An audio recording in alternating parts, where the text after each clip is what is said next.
सावधान।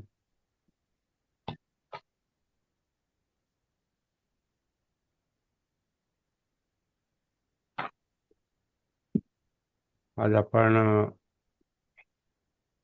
धम्मपदातली 193वी गाथा पाहणार आहोत.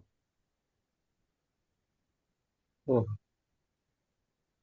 आणि बुद्ध वग्गातली 15वी गाथा.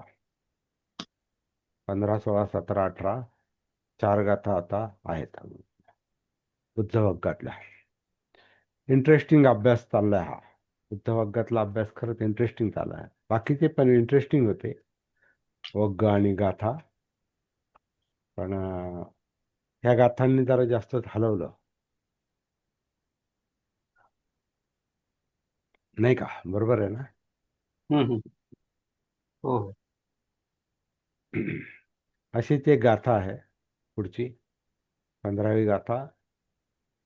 दुर्लभो पुरिसा जयो नसो सबथ जायति यत्थसो जायति धीरो तंकुलं सुखमेधती.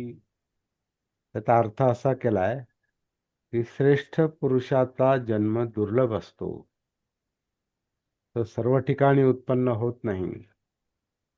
तो धैर्यवान पुरुष ज्या कुळात उत्पन्न होतो त्या कुळात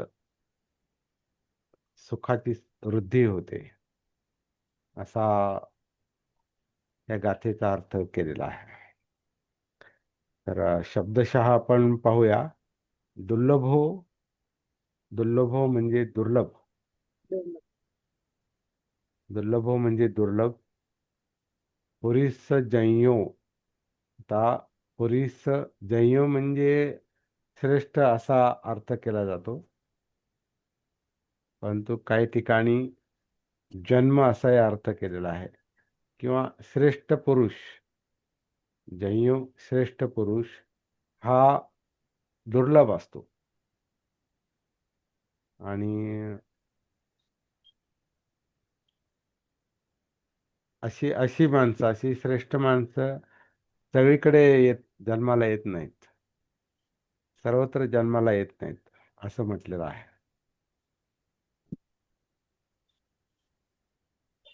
यत्थ सो जायती धीरो.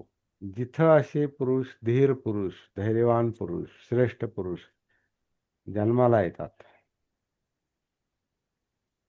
तंकुलं सुख मिळती. त्यांचं कुळ हे सुख पावते, किंवा त्यांच्या कुळात सुखाची वृद्धी होते, असा असा अर्थ केलेला आहे. तर आता श्रेष्ठ कोण? श्रेष्ठ पुरुष कोणता? पुरुष श्रेष्ठ हा एक फार कठीण प्रश्न आहे. आता आपण जे महापुरुष आहेत त्या महापुरुषांचं आपण उदाहरण घेऊ शकतो. आणि बाबासाहेब आणि बुद्ध या महापुरुषांशी आपला जणू काय डायरेक्ट संबंध आहे, थेट संबंध आहे. म्हणजे तो जाणवत असेल तर, स्पष्ट जर जाणवत असेल तर आपला थेट संबंध हा बाबासाहेबांशी आहे, बुद्धांशी आहे. काही जणांना बाबासाहेबांशी थेट संपर्क जाणवतो, कारण आपण जय भीमवाले आहोत.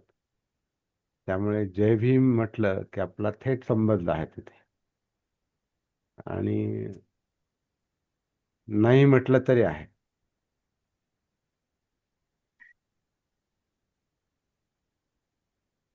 भीम कोण, बाबासाहेब कोण, त्यांचा आपल्या जीवनाशी थेट संपर्क कसा आहे, त्यांच्यामुळे आपण कसे उभे राहिलो आहोत, कशी आपल्या जीवनाला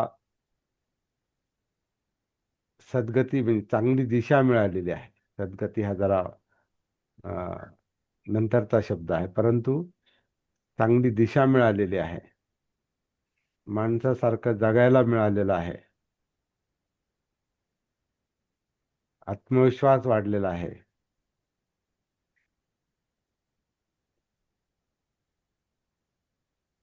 आणि जीवनाला अर्थ प्राप्त झाला आहे.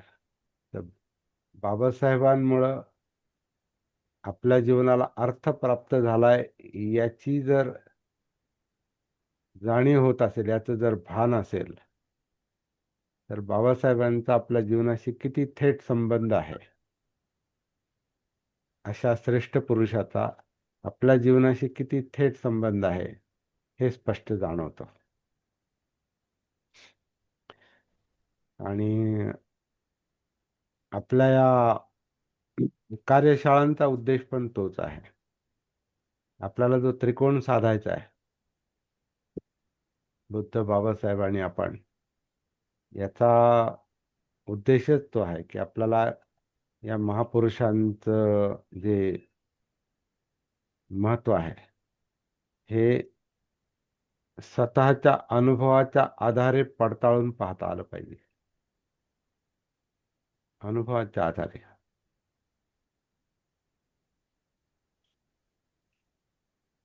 कारण त्याच्याशिवाय ही माणसं समजणार नाहीत.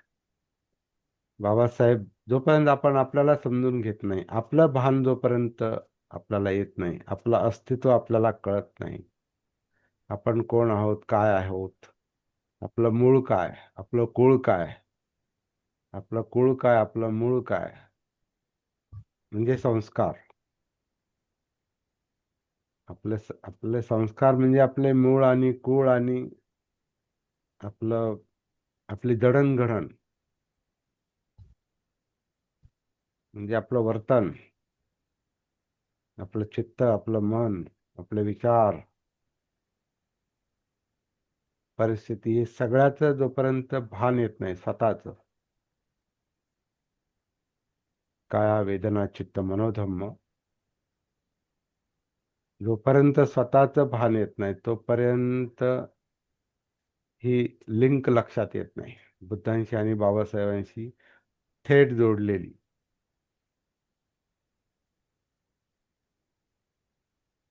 खरं म्हणजे हे सुद्धा आपल्यासाठी दुर्लभ जीवन आहे. दुर्लभ, श्रेष्ठ पुरुष हे तर दुर्लभ असतातच, पण श्रेष्ठ पुरुषांचा वारसा मिळणं हे पण दुर्लभ आहे. हे पण सगळ्यांना नाही मिळत.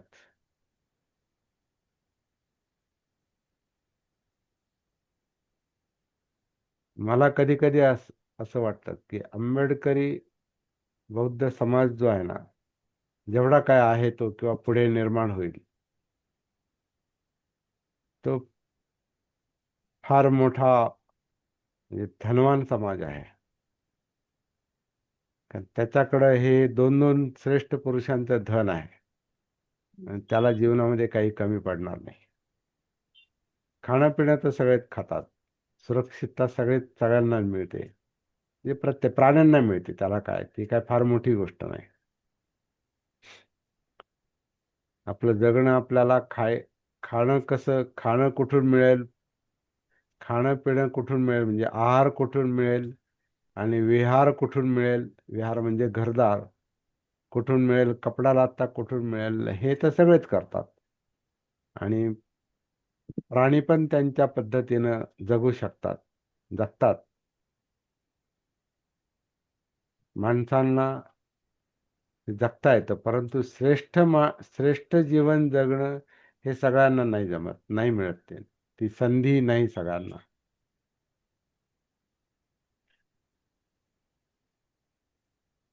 आपल्याला श्रेष्ठ जीवन जगण्याची संधी आहे, कारण आपण श्रेष्ठ पुरुषांचे वारसदार आहोत.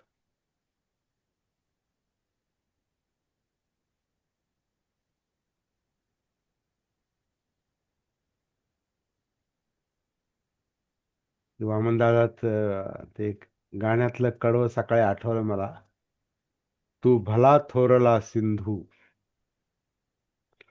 बाबासाहेबांना म्हणतात ते. सिंधू म्हणजे सागर, महासागर, समुद्र. तू भला थोरला सिंधू, तू सिंधू मी तर बिंदू, भारी तुझा घराणा भीम राहणारे. तर अशा आपण वारसदार आहोत. श्रेष्ठ पुरुषांचे आपण वारसदार आहोत. भले बिंदू असू द्या, छोटे असू द्या, पण आपल्याला श्रेष्ठ जीवन जगण्याची संधी उपलब्ध झालेली आहे. ही फार कमी लोकांना आहे जगामध्ये. नाही तर आज आपण पाहतो युद्धजन्य परिस्थिती आणि सगळं काय म्हणतात, सगळे म्हणजे सगळे संपत्ती आहे, सगळे महासत्ता आहेत, परंतु चांगलं मनुष्य जीवन जगणं हे फार दुर्लभ आहे. माणसासारखं जगणं.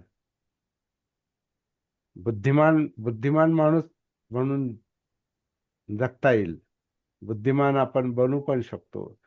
बुद्धिमान माणसाचं जीवन वाटायला पण येईल.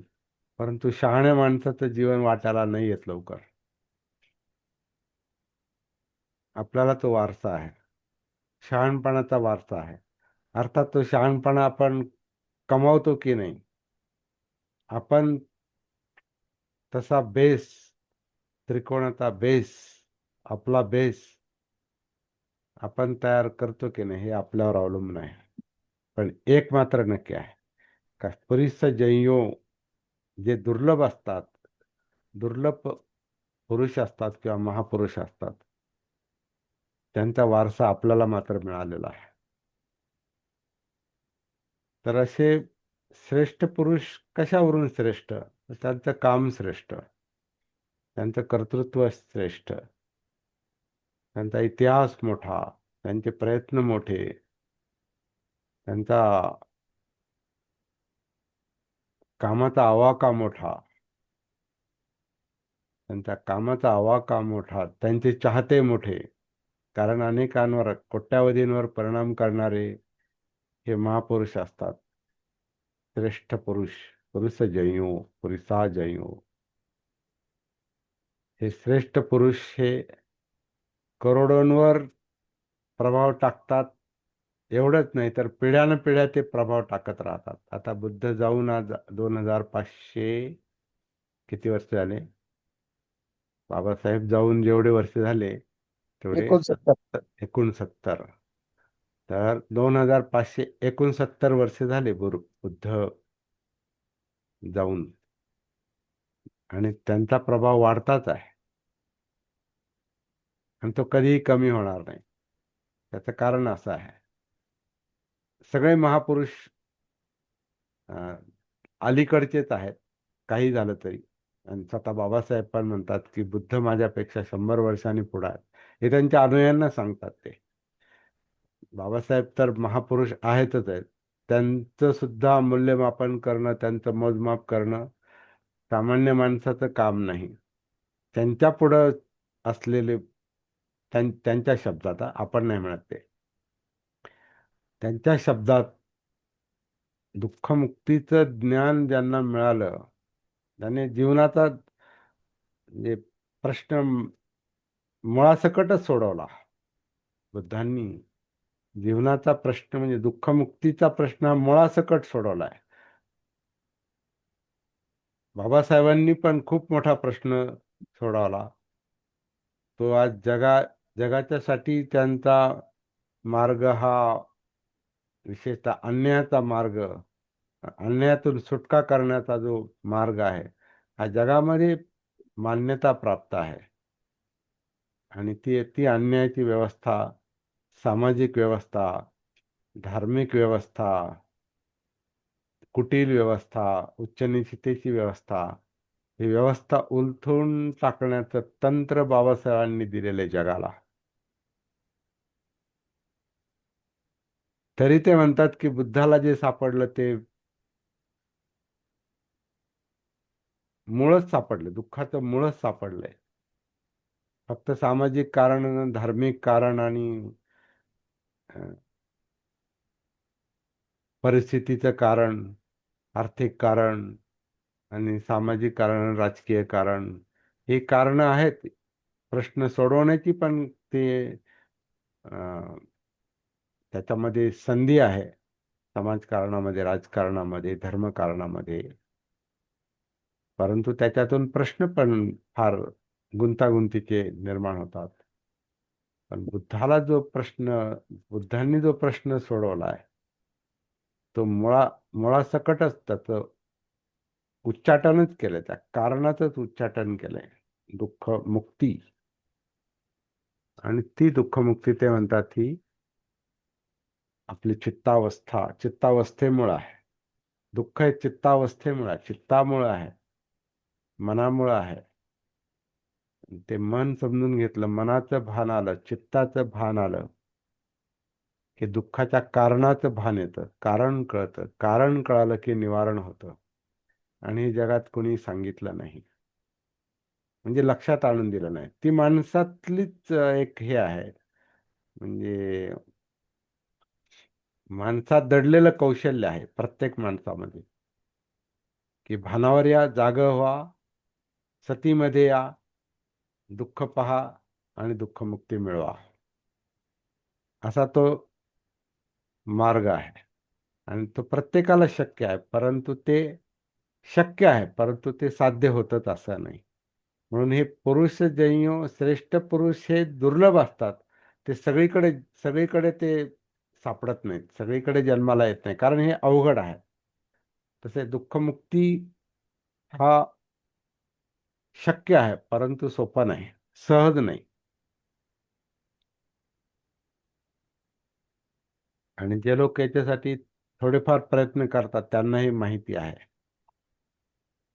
लक्षात येते हळूहळू, अनुभवातून लक्षात येते, की स्वतःला समजून घेणं म्हणजे दुःखाला समजून घेणं, स्वतःच्या जीवनाला समजून घेणं, संस्कारांना समजून घेणं, म्हणजे चित्त समजून घेणं, मन समजून घेणं, वर्तन समजून घेणं, वाणी समजून घेणं, कर्म समजून घेणं, अस्तित्व, संस्कारित अस्तित्व समजून घेणं, जीवन समजून घेणं सोपी गोष्ट नाही. कारण जीवनात उतरणं सोपी गोष्ट नाही. जे या कायेमध्ये आहे, या कायेतल्या जिवंत अस्तित्वाशी, जीवनाशी संपर्कात जाणं आणि ती काया समजणं, कायेतल्या जाणीवा, जिवंतपणा समजणं, सुखदुःख समजणं, सुखदुःखाचं कारण चित्त समजणं, त्यानुसार चाललेलं मनाचं, विचारांचं कार्य समजणं, इंद्रिय समजणं, इंद्रिय तृष्णा समजणं जे दुःखाचं कारण आहे, हे सगळं समजणं हे कठीण आहे. कारण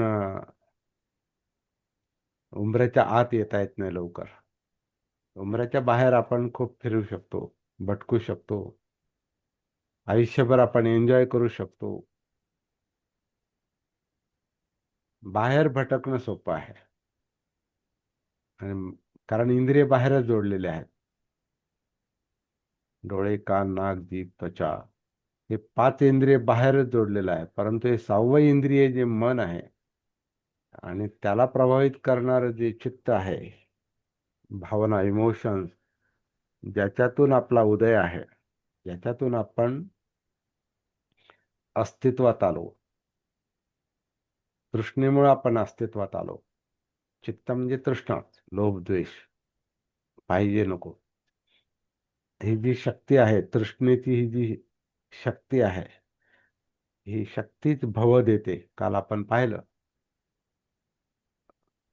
बराच वेळा पाहिलं, पण वारंवार त्याच्यावर आपली चर्चा होते. तृष्णेमुळे भव आहे, म्हणजे हे अस्तित्व आहे. आणि ही तृष्णा अंधारातून आलेली आहे, अज्ञानाच्या अंधकारातून आलेली आहे.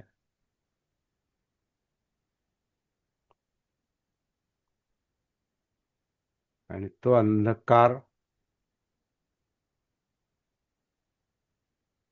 पाहण्याचा प्रकाश, त्या अंधकाराला जाणण्याचा प्रकाश त्या चित्तातच आहे, त्या मनातच आहे, आपल्यातच आहे.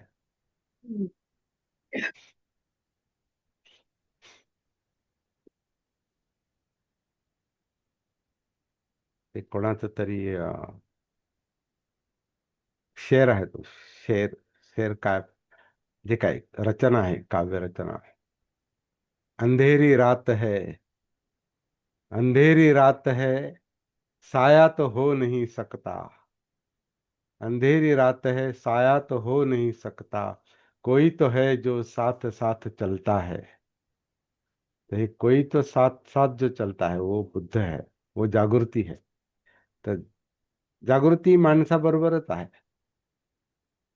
पण ते त्या जागृतीला परिपूर्ण रूप येणं, सम्मा संबुद्ध परिपूर्ण जागृत अवस्था येणं, असा पुरुष निर्माण होणं, असा माणूस निर्माण होणं, हे दुर्लभ आहे.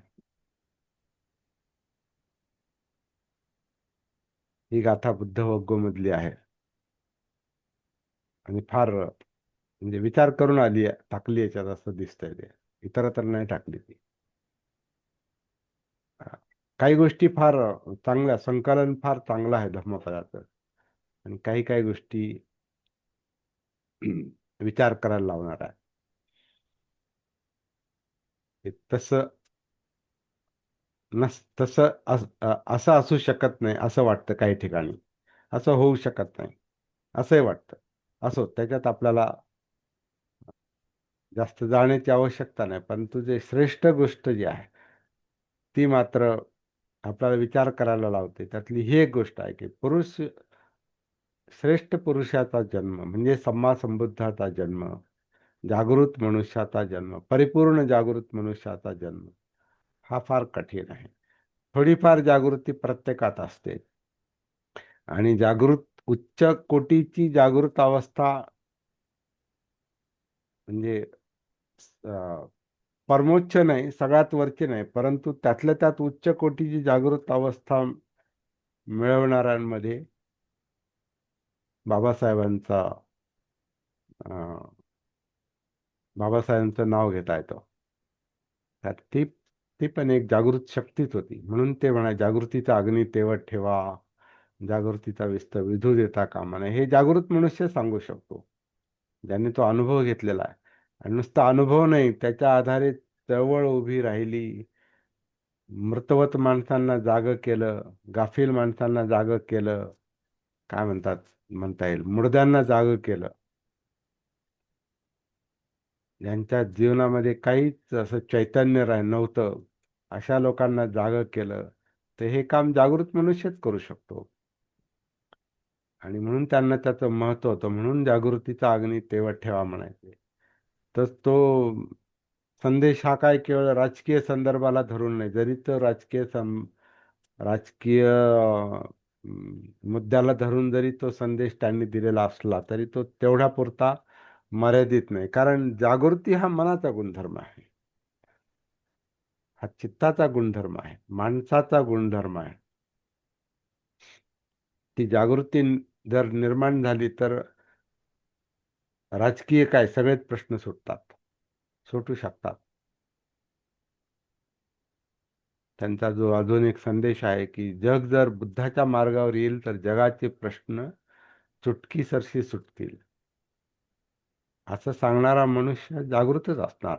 जागृतीची बरीच वरची अवस्था आहे, ते खूप वरची अवस्था आहे, आणि ही अशी माणसं दुर्लभ असतात. दुर्लभ हो पुरुष जयो, श्रेष्ठ पुरुषे दुर्लभ असतात. आणि बुद्ध तर आणखीन आणखीन कठीण गोष्ट आहे, पण शक्य नाही.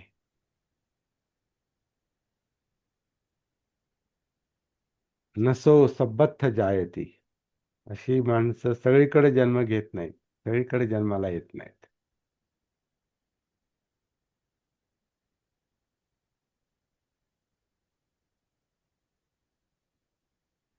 देव कसा, ते म्हणतात ना, जळी स्थळी काष्टी पाषाणी कणकणमे भगवान.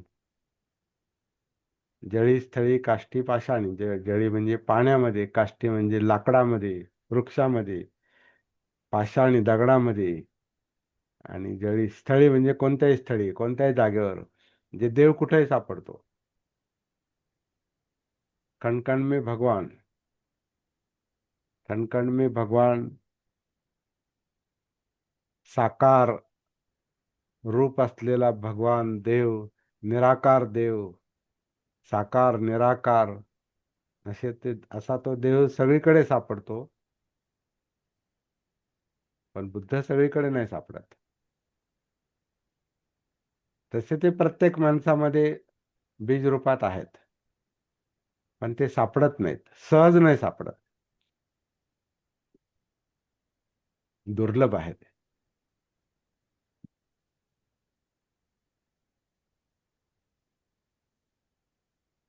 आपली धडपड त्याच्यासाठी आहे, कारण त्यानं प्रश्न सुटणार आहे. आणि हे कठीण असलं, महाकठीण काम असलं तरी अशक्य मात्र नाही.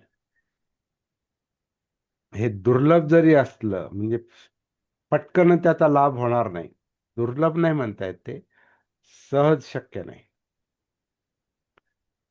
आणि दुर्लभही म्हणता येईल, कारण बुद्ध कुठेही नाही सापडणार, आणि बाबासाहेब पण कुठे नाही सापडणार.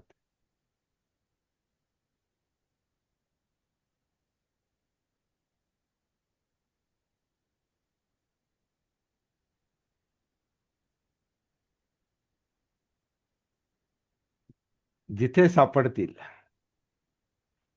यत्थ सो जायती धीरो, असे धैर्यवान मनुष्य. कारण ही माणसं धाडसी असतात. अशी श्रेष्ठ माणसं ही शामळून असतात किंवा भयभीत नसतात. भयाखाली ते जगत नाही. ते भयमुक्त असतात, कारण तृष्णामुक्त असतात. कारण तृष्णाच भय निर्माण करते. का तृष्णा दुःख निर्माण करते, म्हणजे भय निर्माण करते. आणि जी माणसं भयमुक्त असतात ते धीर असतात, धैर्यवान असतात. कारण त्यांना काहीच पाहिजे नको असतं. त्यांना काय पाहिजे असेल तर जग हे दुःखमुक्त झालं पाहिजे, हे पाहिजे. आणि ती व्यक्तिगत तृष्णा नाही, ती गरज आहे. ती गरज ती करुणेला सापडते, करुणेच्या लक्षात येते. मैत्री करुणा जी श्रेष्ठ मनोवस्था असते, त्याच्यामुळे ते श्रेष्ठ असतात. हे लोक पुरुष जयो श्रेष्ठ पुरुष हे मैत्री करुणा मुदिता उपेक्षामुळे श्रेष्ठ असतात. तिथं पर्सनल काहीच नाही, मला हे पाहिजे असं नाही. ते मैत्री असा समभाव आहे, असा समता भाव आहे, इक्वॅलिटी, असा बंधुत्वाचा भाव आहे, अशी न्याय प्रवृत्ती आहे, अशी स्वतंत्र प्रवृत्ती आहे. तिच्यामध्ये करुणा आहे. ती तिला दुःख सहन होत नाही. मैत्रीला दुःख सहन होत नाही, म्हणून ती करुणा बनते. आणि करुणा म्हणजे मदतीचा हात पुढे करणे.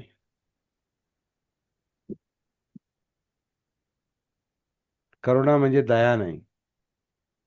दुःख पाहून ती रडत नाही बसत आणि अरे रे रे फार वाईट,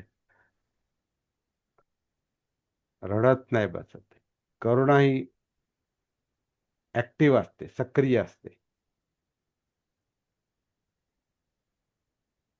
ती दया दया ही रडत बसते. किंवा फार फार तर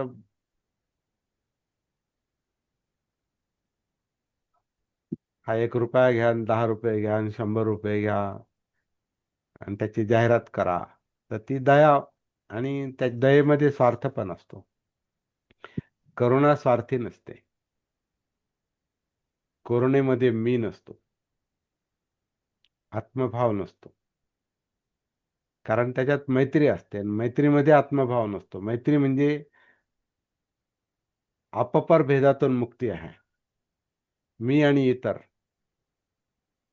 अशी त्याच्यात भावना नाही, ती मैत्री असते. हा, मी जगावर फार काहीतरी मैत्री करतो आणि मी जगाला मदत करतो, असा मी भाव, अशी सत्काय दृष्टी त्याच्यात नाही. अनात्म अवस्था आहे ती. आणि करुणेमध्ये अनात्म अवस्था असते. करुणा मदत करते, परंतु मी मदत करतो अशी भावना नाही. म्हणून बाबासाहेब पण म्हणायचे, आपलं कार्य हे नेकी कर और दर्या में डाल, असं आहे. चांगलं काम करा आणि फेकून द्या म्हणतात, समुद्रात टाका ते.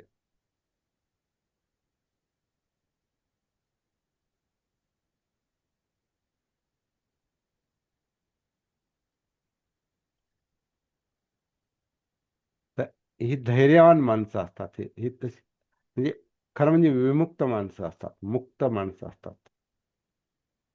ती कशात अडकून नाहीत, म्हणून ते धैर्यवान असतात. आणि हे जिथं निर्माण होतात त्या कुळाचा उद्धार होतो. ते कुळच त्याला सुखाचा लाभ होतो. तं कुलं सुख मेधती. त्या कुळाला सुखाचा लाभ होतो किंवा त्याच्या सुखाची वृद्धी होते.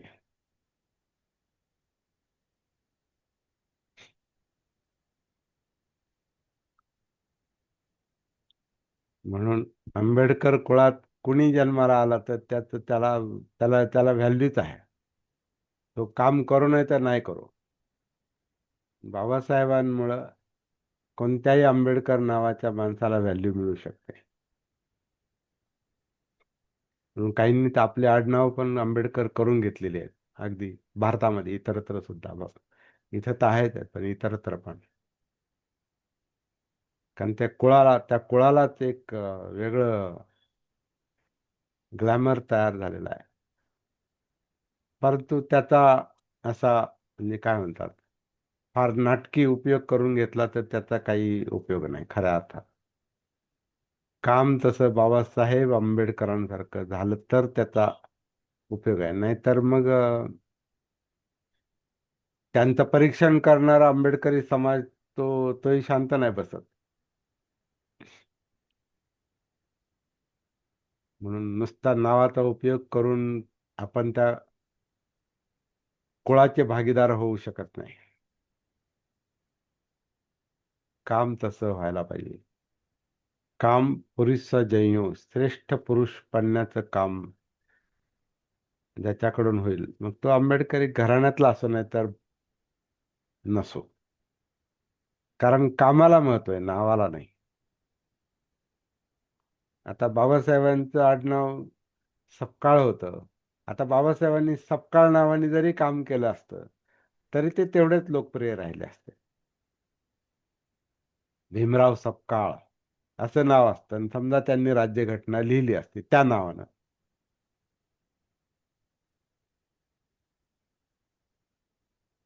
तर त्या नावाला पण आंबेडकर नावा इतकंच महत्व राहिलं असतं.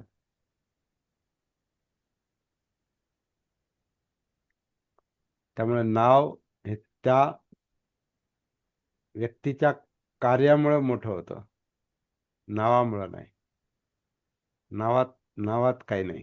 त्याच्या पाठीमागं जे कार्य आहे, ती व्यक्ती जी आहे, तिचं जे मोठंपण आहे, तिचं जे श्रेष्ठत्व आहे, त्याच्यामुळं त्या नावाला महत्व आहे. असो म्हणजे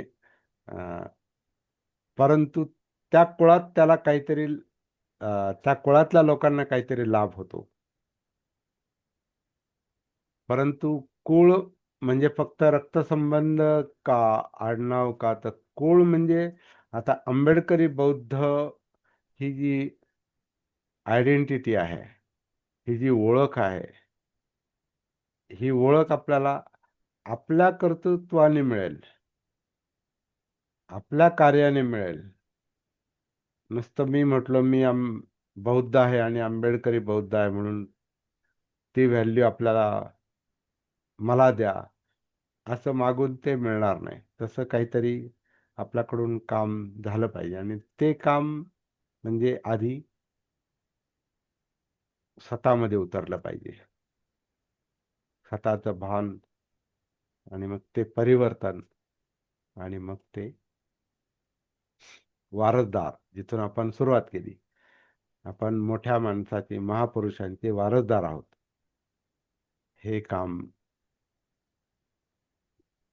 म्हणजे दाखवण्यासाठी नाही, हे काय कोणाला शो करण्यासाठी हे काम नाही करायचं. परंतु शो करा किंवा नका करू, निरपेक्षपणे काम केलं, अनात्मतेनं जरी काम केलं तरी ओळख तीच आहे, राहील. असं दुर्लभ आहे म्हणून ते विषय आपला दुर्लभतेचा आहे. दुर्लभो पुरीच जयो, अशी माणसंच जन्माला येणं हे दुर्लभ आहे.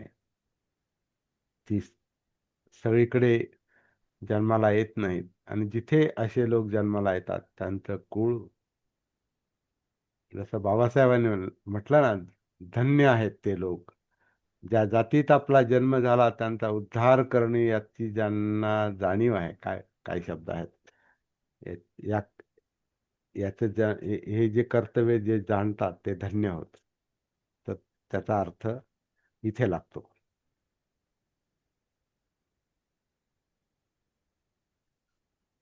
असो, या गाथेला धरून आज जे काही मनात आलं, जे धम्मचिंतन आपल्याकडून झालं, ते एवढंच आहे. बाकी आपण चर्चेतून काय निघतं का पाहूया. आता तुम्ही बोला. निघाला. हा, परत बोला. हा हा आता एक मुद्दा निघाला. बाबासाहेब म्हटल्यानंतर त्यांचं नाव, आता कैक लोक आहेत ज्यांनी नाव आपले आडनाव गौतम करून घेतलेले आहेत, कोणी सिद्धार्थ केलेलं आहे, किंवा कैकांनी बौद्ध करून घेतलेलं आहे. हो. नावाने काही होत नाही, नाही, बरोबर. नावाने काही होत नाही, परंतु या नावाने आमच्यासाठी काहीतरी केलेलं आहे, ही भावना मनात असणं खूप चांगलं सर. मला एक पटतंय की बाबासाहेब आणि त्यांचं घराणं, कदाचित मी त्या संस्थेचा असल्यामुळे सांगा असेल, कदाचित, परंतु आजही त्या नावाने आमच्यासाठी खूप काही केलेलं आहे, आणि ती भावना माझ्या मनात सतत असावी असाच मी आग्रह धरेल. हे या नावाने आणि या वंशाने आमच्यासाठी काहीतरी केलेलं आहे. कारण आम्ही ते जर नसते तर आज आम्ही कुठे असतो, आम्ही ही चर्चा केली असती का नसती केली हे सांगता येत नाही. कारण मी कुठे असतो हे सांगता येत नाही. बरोबर. कारण या बाबासाहेब, आज काही लोक काय होतात माहिती का, काही लोक नाव ठेवून घेतात. आता काही ठेवले, बाबासाहेब नाव ठेवलं, बाबासाहेब नाव ठेवल्याने ते बाबासाहेब होत नाहीत. वास्तविक पाहता हे त्यांच्या कर्तृत्वाचा अपमान झाल्यासारखं वाटतं. बाबासाहेब म्हटल्यानंतर तो बाबासाहेब ज्यावेळेस दुसरीकडे जातो त्यावेळेस त्यांच्या तो कर्तृत्वाचा अपमान असतो. तसं करू नये, परंतु बाबासाहेब म्हटल्यानंतर आमची एक ती नाजूक जागा आहे. माझ्यासाठी ती नाजूक जागा आहे, तिला दुखवणं शक्य नाही सर.